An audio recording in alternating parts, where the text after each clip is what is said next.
for everything she's done. And she mentioned Sokovia, which I thought was a cool tie-in for Age of Ultron. What's interesting, though, is this altar has no recollection of what has happened. And it's when you start to realize there's a third altar that they don't know about, we don't know about because we haven't seen her. And I found that fascinating.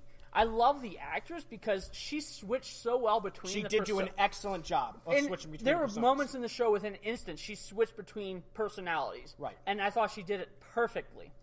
And I like it that they left it, they didn't show the third altar, and she herself doesn't even know what triggers it, which is fascinating. She didn't know there was a third altar until the end. Now, what I think it is, she mentions in Sokovia she was raped and she had all these other things. And the third altar, if you know the comics, is Bloody Mary. Yeah. I think the third altar is triggered by a man harassing her, or the man holding and it Bloody down. Mary in the comics, and they didn't show this at all in the season, but in the comics, she's actually a mutant who has some telekinetic abilities and stuff like that as well. And she hates men. Right. That's the biggest thing. And I think the trigger will be a man, like, I think she's going to appear in Daredevil season I agree. 3. Because I think she is actually a Daredevil villain, and just as most heroes are, a love interest, because male hero cannot have a female supervillain without wondering why their pants are still on. Yeah. And I found her to be the most interesting part of the whole show. I completely agree. I think that Wilson Fisk is going to hire Mary. And I think he's going to hire Bullseye, too. Agreed. You'll have both going after Daredevil, because we know that this season is Fisk destroying Matt Murdock's life. And so I think you're going to see both of that. Now, Tony, you gave an UGG. So we'll give you a minute to say what you think, and then we'll agree to disagree. No, just kidding. No. I mean, Quick, everyone pile on. it's a quick agree to disagree. Right. The character was interesting, but I think as a mercenary and a person who was a hitman, she was taken in rather easily by Colleen Wing and Misty Knight. Yeah, there's a little bit. I think in general, we were talking. See, Was I'm it turning. No, I'm turning no, the dark I Here's side. the thing. disagree, though, because Okay. multiple I times think- throughout. They wouldn't have beaten her if she And you didn't turn see- back to Mary. Right. Yeah. They would not have beaten her. It's true. She destroyed That's the way Misty's they arm. beat him in that moment. It beat her in that moment. Is Danny turns her back to Mary. Because of the rain happens Right. to calm right at the same time. Here's the thing, too.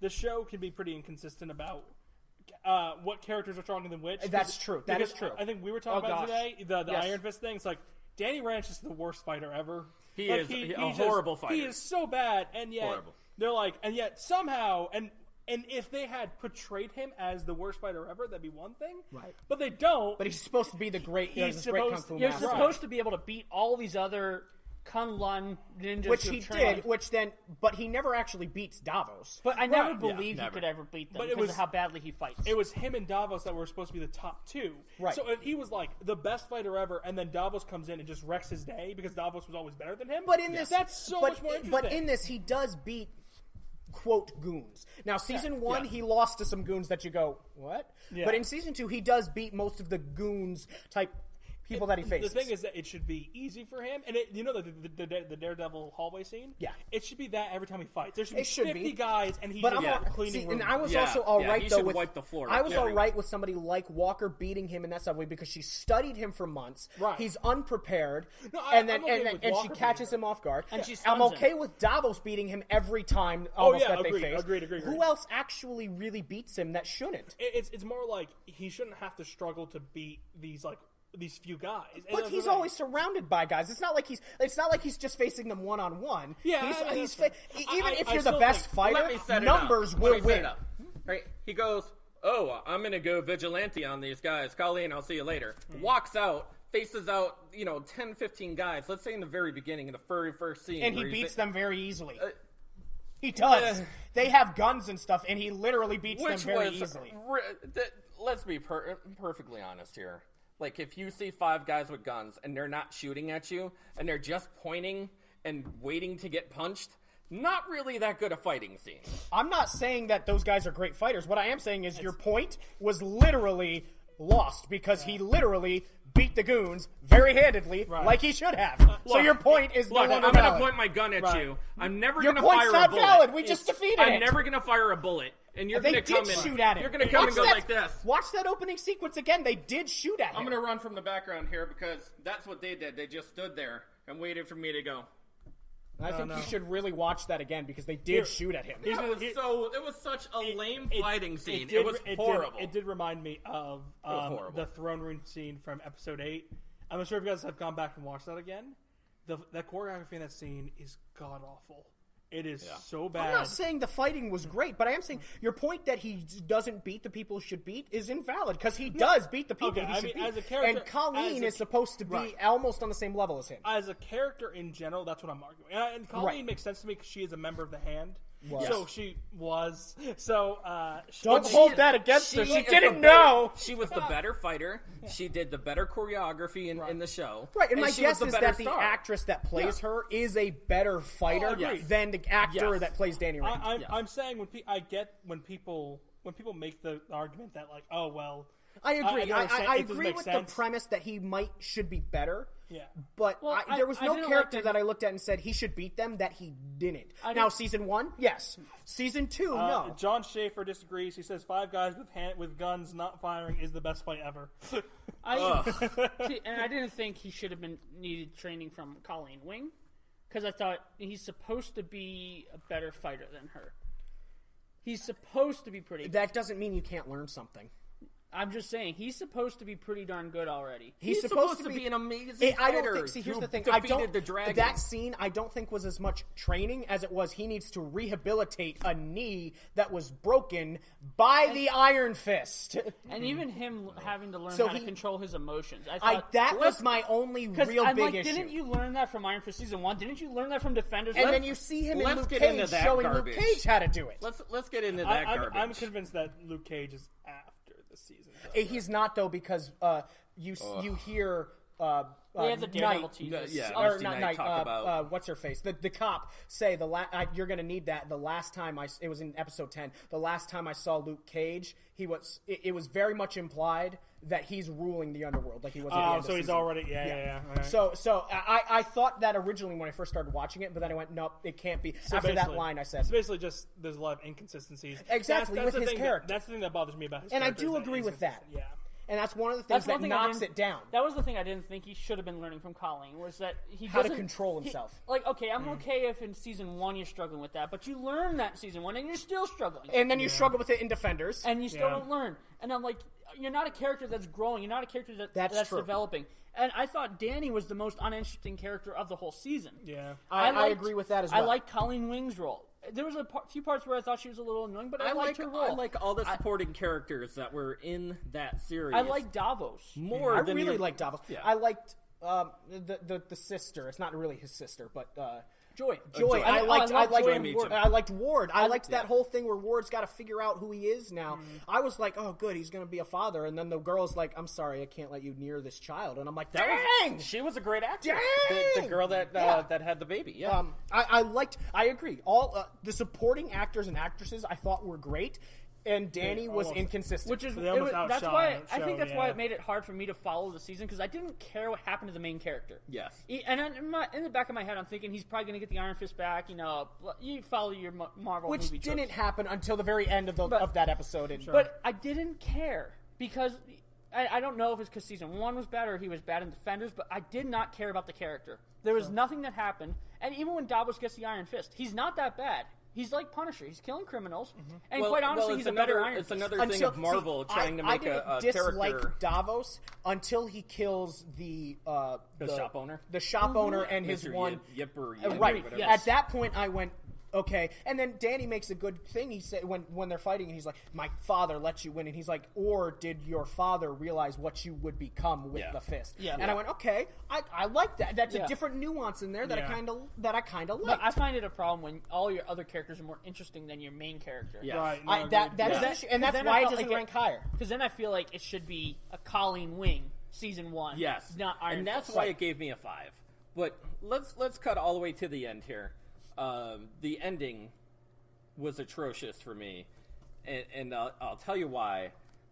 If you guys happen to watch it, Danny gets his power back at the very end. Somehow. You're not told how. Nobody knows how. He's in he's somewhere South America in an Asian... No, Asian. He's in an Asian country. I forget which one. Because they say he's bounced around. Japan. He leaves to go try to find the history of the Iron Fist. Yeah. And so he's figuring that stuff out. And he brings Ward with him. Right. On this trip. It's a journey into yourself, basically, is what it is. To be honest, I would have loved that to be season 2 instead. Yeah. That would have been cool.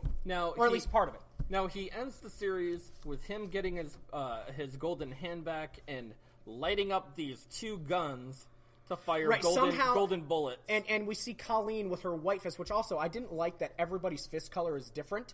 I thought they would make it that since it was stolen, that's why Davos was red, but then Colleen gets it, and hers is white, so I'm like, does the color signify something about you? Well, I mean, it looks more, especially if everyone has an Iron Fist now.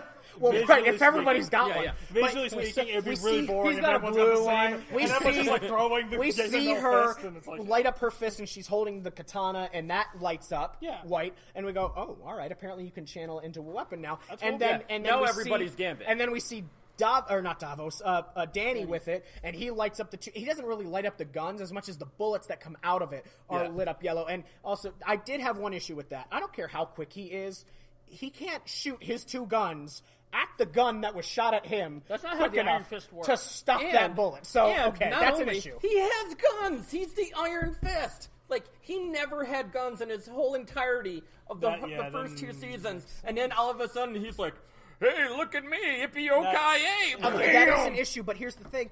While you take massive issues with it, I look at it and I go, they're making you ask questions for the next season, which a good TV show does. But I'm also not interested enough to have it in the season. It's like there I am. It's Gotham syndrome. If you guys have ever seen the show Gotham, every freaking season finale is this like, oh my goodness, what's going to happen in the next? It's like a Spanish soap opera. Next year's going to be Batman. Oh my goodness, they're doing No Man's Land. They clear up every single gosh darn thing they set up by episode 2, and then it's just a stock standard season for the rest of the season. It is. At a point you have to go. But the thing that drives me nuts is that it works, and I'm gonna go back for season 5. Right, but that's the thing. That's the thing. Every show, pretty much, that is a series, right? Yeah. It does that. Now, whether or not you guys say, Drucker and Tony, you guys say you're not interested enough to go watch the next one necessarily. I might, because we're doing a podcast. I'm interested because I looked at it and I went, how did he get those back? There are some implications that are massive that raises. Now, whether or not they follow through with those implications, I don't know. See, and I think it would have made for an interesting season 2 storyline where he's trying to find out more about the Iron Fist. Yeah. Right. And you could introduce Davos and that, jealous of it, and you're developing his character. But at that point, I honestly believe if you tried to do that, now you're doing too much. If you've got Davos trying to steal the fist, you've got Danny trying to figure out everything about the fist, you've got the Colleen Wings family thing, you've got Ward trying to find himself. At that point, you're doing too much stuff. And so, and we complain about that all the time. This movie, this show, is trying to do too much. I think that what they did is great. Good. I won't go great. Rewind. What they did is good for what they were trying to do, and they set up another season. I think they were trying to avoid basically what like a Batman versus Superman did, where they just shoehorn in an extra storyline at the very end because we need a large ogre. Like you know what I mean? No, I wouldn't have shown it at the end. I would have put it at the very beginning. That would have been the plot of most of my season. Yeah. But at that point, if you can't have Davos then, because I honestly I would save Davos for season 3. But that doesn't work. I think you really need to flip that because the way that you go with Davos, you learn from Davos a ton more about the Fist, and then you go, okay, this was something huge, more so than even we see in season 1. But I also have to be invested in your main character. But that wouldn't have happened if he acted the same. You wouldn't have been invested anyway. Yeah. I think if they gave him more, at least helped him learn more from what he was in the past. That's like throwing Condiment Man in a Daredevil series. Like, you know that Daredevil Wow, series... now we're doing crossovers. Well, no, I'm just saying I'm that... I'm going to be honest, I would watch that in a heartbeat. Yeah, well, yeah. Condiment Man throwing ketchup at him, and he's like, oh, what is going on? This is the greatest... You blinded me! That'd be the greatest crossover ever. Yeah. New kitchen fight scene. You know what? He just Spicy mustard to the eyes. He just runs over and sprays him with ketchup, and then it's just 5 minutes of Daredevil beating the ever-living crap out of him. because he sprays them in the eyes and it does absolutely nothing. Every little punch drops out ketchup and mustard. A little bit of mayo drops out. No. See, but here's the thing, though. As much as we say the season is, to be frank, mediocre, because it had its ups and its downs, and a 5, a 6, a 7 possibly is mediocre. Yeah. We're talking about it. We're having a fairly lively conversation about it. True. That's true.